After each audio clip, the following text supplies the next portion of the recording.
Hello everybody and welcome to Development Thoughts number 24 for Risk of Rain 2. We have got lots of chunky new information regarding the upcoming DLC, and as usual I will leave a link in the description below to both this written version as well as the video version of the Development Thoughts if you just want to see everything for yourself. First and foremost, we have an update on the console side of things. Number one, they are planning to release the update in quarter 2 of 2022, so basically 3 months after PC. But second, and more important, when this expansion comes out on console, they will have completely rebuilt the console version from the ground up. This means a couple of things. Number one, all of the existing bugs, or most of the existing bugs on console, will no longer exist. And number two, any new bugs that come out will be shared between both PC and console, making it much easier for them to troubleshoot and ultimately solve any of those bugs. And speaking of bugs, we have these little gunk, goopy, pus-filled roly-polies as the new enemies. Next, we have the Survivor's Corner, which, if you remember at the end of the last Development Thoughts, they had the Who's That Pokemon style reveal for one of the monsters. And here are all of the submissions, the creative ones, the funny ones, and then the strangely accurate ones. Next, we have some new stage reveals. The first one is a snowy forest, which is kind of like a hybrid between Rally Point Delta and Sundered Grove. As you can see, this looks like an absolutely massive stage, but interestingly enough, not a lot of verticality to it, which means that if you're playing a Survivor with not a lot of mobility,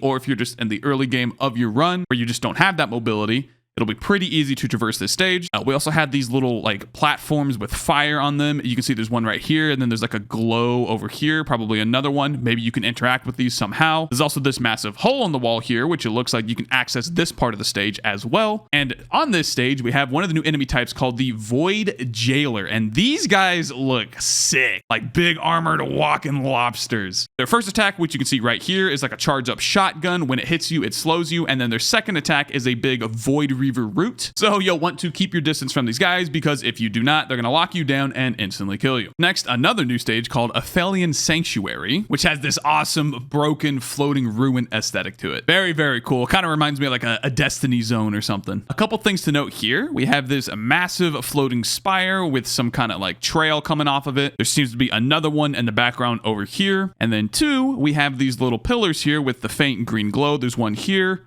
one there, one there, one here, and there might be a couple. There's one back there. There might be a couple more on this stage. I'm going to guess, and this might be a little outlandish here, that these are teleport beacons to get across the stage. So if you're here and you hit this beacon, you can then teleport to maybe that one, and then this one will go to that one go to there, something like that. That's probably entirely inaccurate, but hey, speculating on these kinds of things is part of the fun. And speaking of fun, we have another new enemy called the Blind Pest. Now, the way Jonathan Cheatham described these things in the video version was that they are basically lesser wisps, but with rifles. So I'm guessing that means they have a little bit longer of an aggro range, and when they do hit you, they're going to hit even harder than a lesser wisp would. Also, again, the enemy design here is just on point. And then finally, one last reveal for a new monster here. We've got Gub, a big bouncing king slime from Terraria-esque enemy, which on death splits into these little smaller slimes here, and when you get too close to them, they do a big spiky ball attack. Again, very cool stuff. I cannot wait to commit genocide to every single one of these enemies. And last but not least, ending it with some more speculation here, it seems we have a Survivor teaser, or maybe multiple teasers. First, we have this gun here, which definitely looks like a sniper rifle or a line rifle or some kind of DMR, like marksman style gun. We've got this backpack, kind of radio transponder, maybe like just batteries here. I don't know what this is. And then finally, there's a crowbar sitting on the ground here. I can't really see much else in the background here. There's this thing that's wobbling whenever the ship moves. I don't know what that is, but I think it's safe to say here that the items that you see are tied to the new Survivors in some way. And that's about all there is. Let me know what popped out to you the most from this Development Thoughts in the comments below. You can also check out my stream at twitch.tv/WoolieGaming and consider joining our Discord server at discord.gg/Woolie. Thank you guys for watching, and I'll see you in the next one.